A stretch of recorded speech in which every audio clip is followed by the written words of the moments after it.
Fatakulu misalnya niki nyindir, ketokane kalimatnya bagus, tapi sebenarnya elek. Contohnya niki ngucap sapa sira aslahahullahu faqad sa'ani. Ngarepe ana aslahahullahu. Faqad sa'ani wa ghammani ma jara alaihi fanas'alullaha ayyuslihana wa iyyahu. Gayahe kaya bijaksana niki usum ngenten niki. Nggih, gayahe kaya bijaksana. Aslahahu muga-muga bagusi ing kurok niku wau. Sapa Allahu Allah. Semoga Allah memperlakukan dia dengan baik. Semoga Allah membalasnya dengan kebaikan. Faqad sa'ani. Mongko temen gawe Allah sapa wong ing ingsun. Wa ghammani lan gawe susah sapa wong ing ingsun.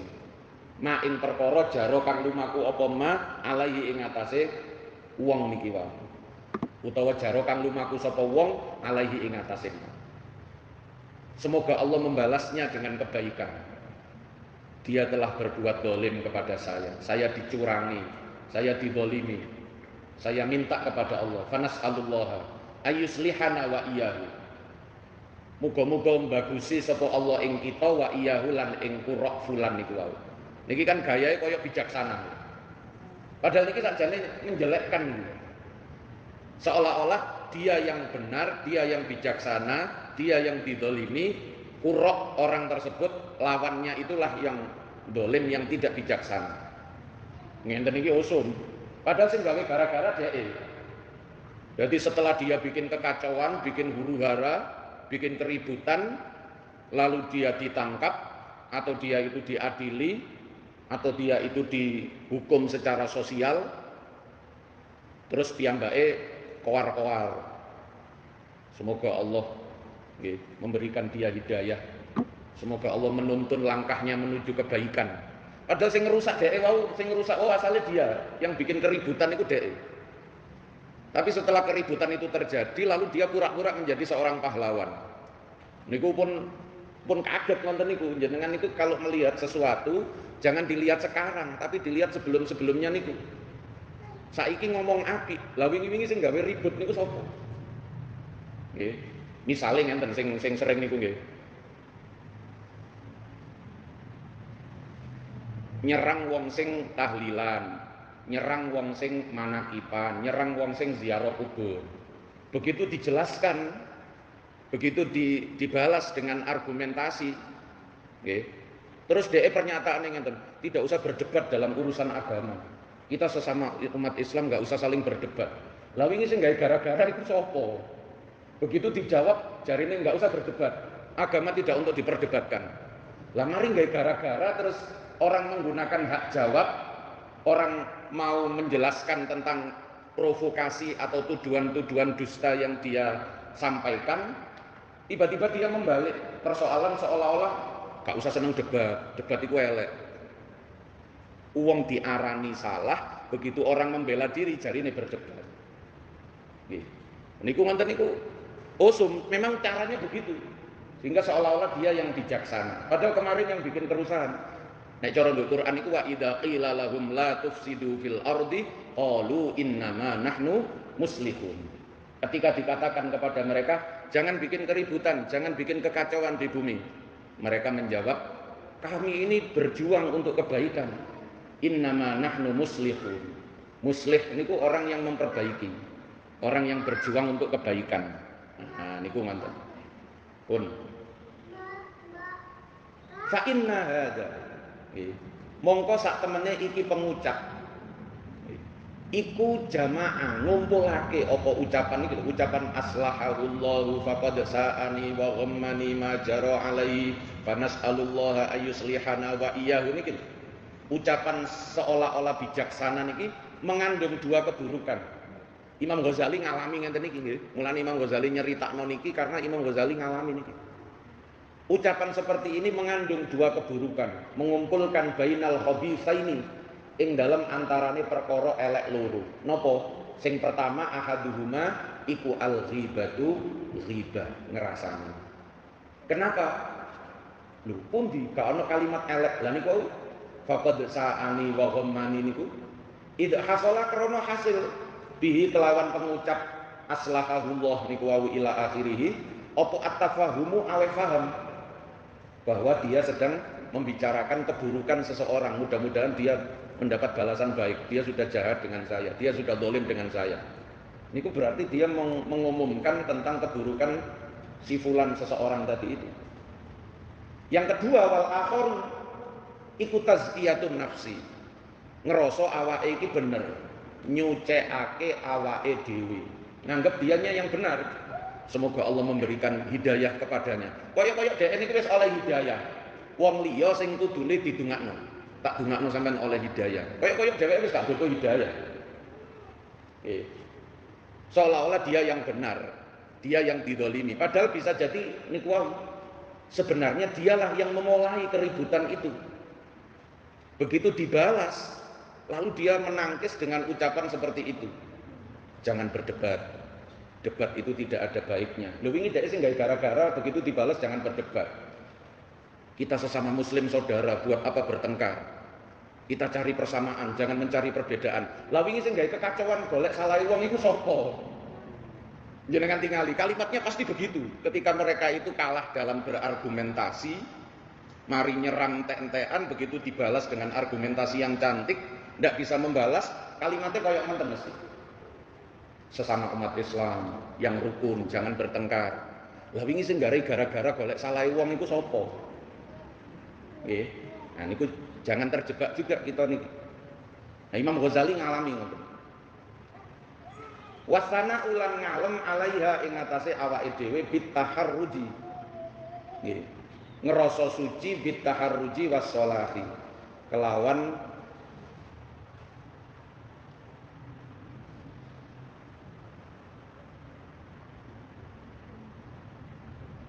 ngarani dosa liyane, ngukumi dosa niku maknane kok campur nggih.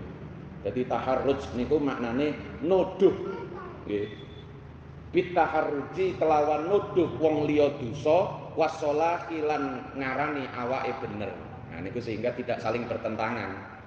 Nek ngakoni awake dosa, ngakoni awake bagus, campur bingungi. Jadi taharruj itu untuk orang lain. Dia menuduh orang lain berdosa, bersalah, lalu dia menetapkan untuk dirinya niku as-shalah, kebaikan. Gitu. Pun, walakin ingkana maksuduka min qaulika aslahahullahu ad-du'a.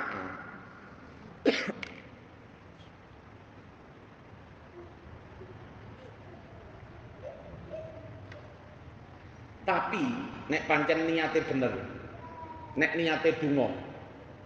Lho enggak, aku niat donga temenanan aku iki. Aku gak niat menjelekkan. Lho enggak sih.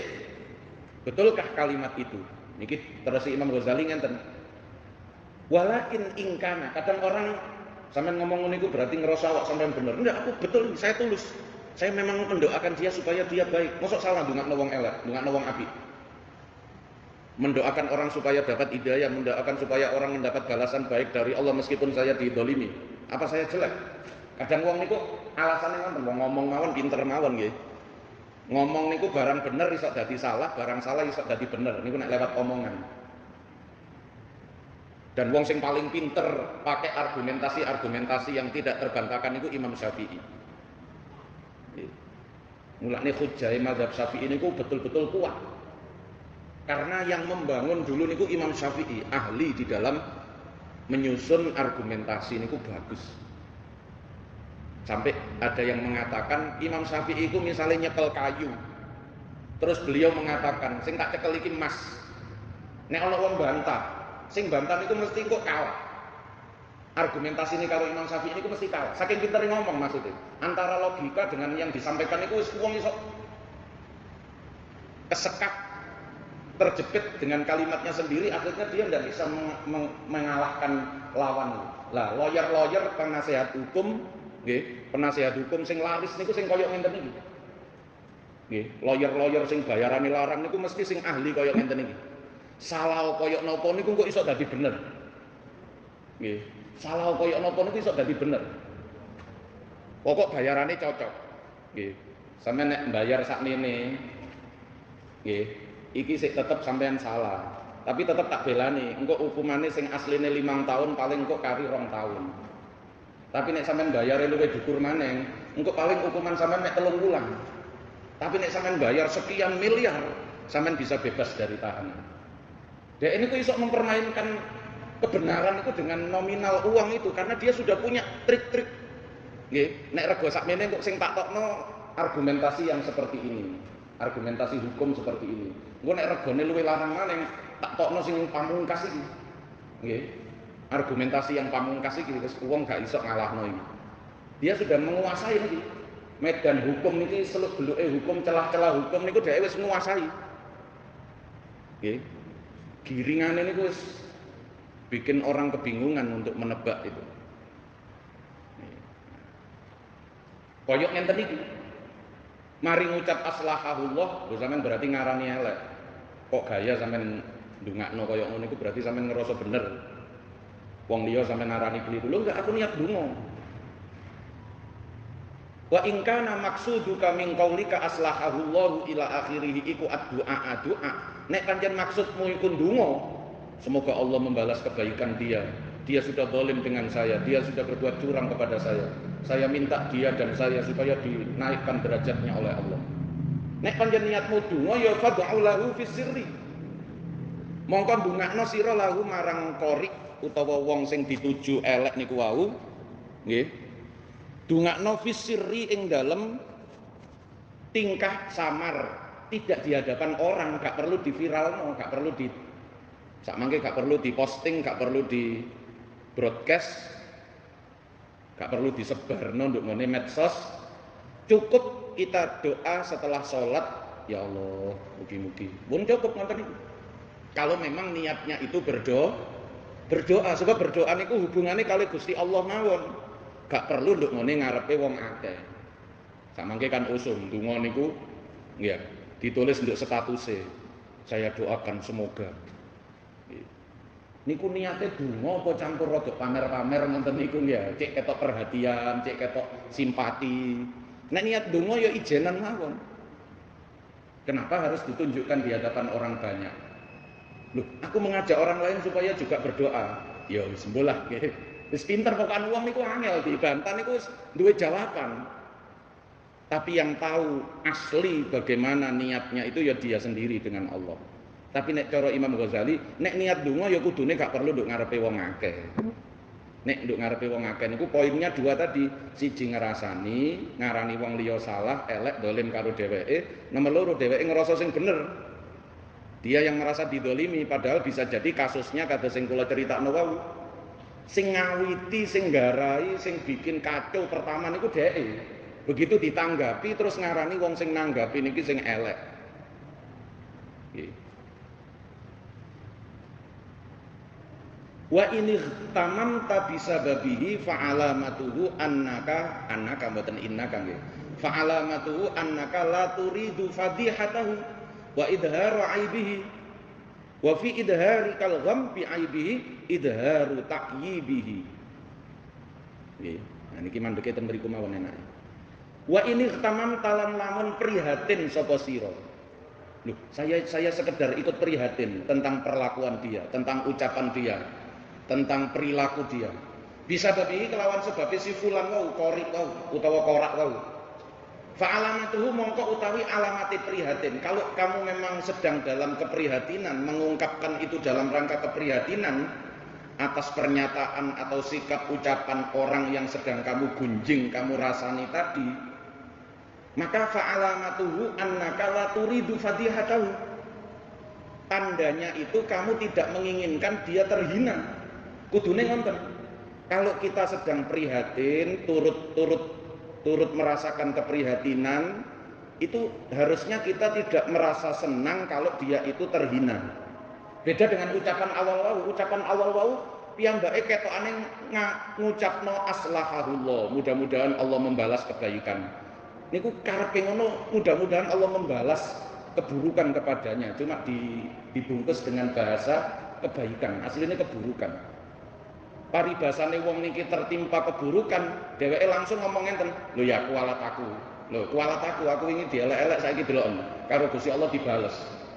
Senengane ngoten. Ayo nek wani ayo. Mubahalah.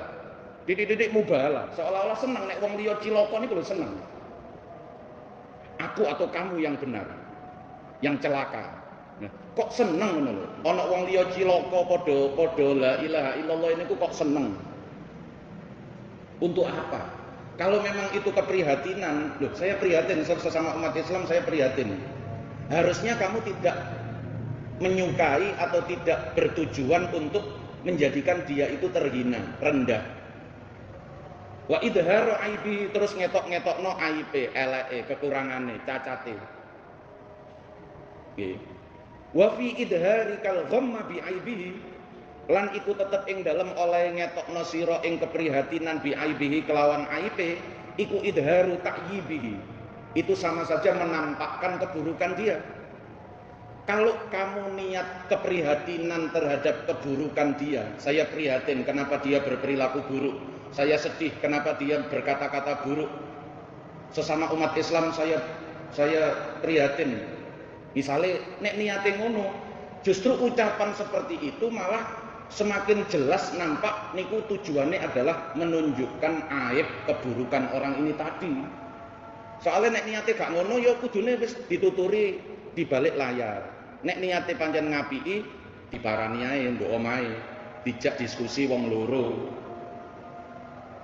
Dijak ngobrol wong loro, ngopi wong loro.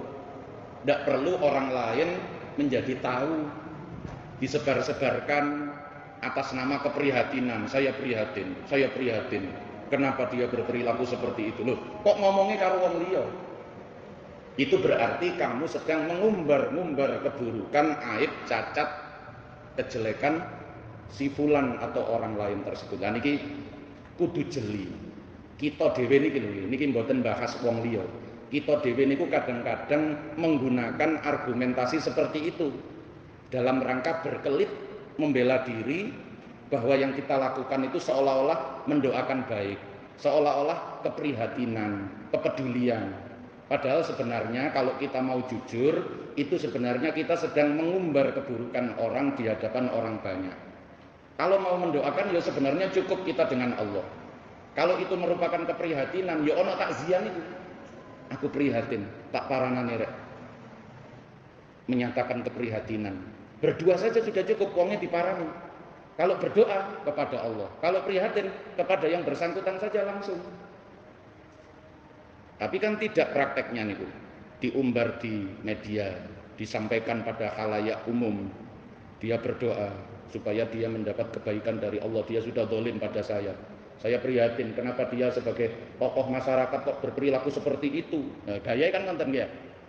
Nah niku hati-hati.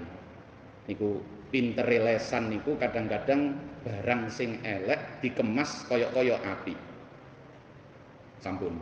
Wa yakfika wallahu a'lamu bis-shawab. Al-Fatihah.